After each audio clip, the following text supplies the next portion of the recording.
কেউ আছে? কেউ আছে?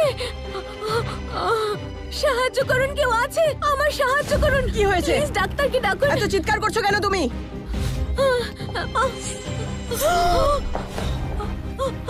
এটা কার রক্ত? ম্যাডাম,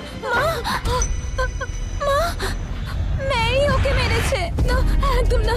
আমি আমার নিজের চোখে দেখেছি এমা আন্টির সাথে তুমি তর্ক করছিলে। তুমি ওনাকে বললে যে উনি তোমার বাবা মাকে কষ্ট দিয়েছে, তাই ওনাকে ঘৃণা করো আর ধাক্কা দিলে। না, মাদার এমাকে আমি মারিনি।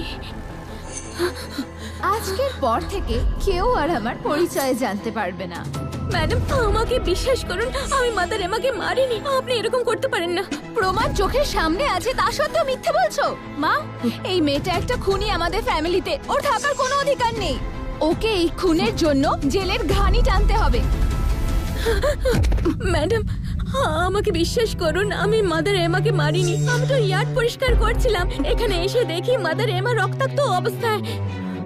আমি ওনাকে মারিনি, আমি ওনাকে মারিনি। প্লিজ আমায় বিশ্বাস করুন, আমাকে তাড়িয়ে দেবেন না। Please please please.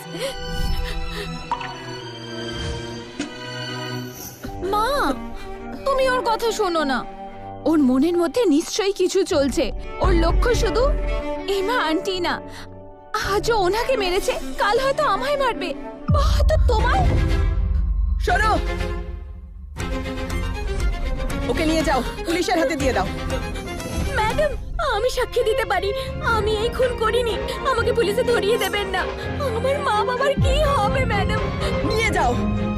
Madam please please আমাকে ছেড়ে দিন। মা, আমার ভয় লাগছে। ডেইজি, ভয় পাওয়ার কিছু নেই। ম্যারি, এটা তোমার দোষ। তোমার এখানে আসাই উচিত হয়নি।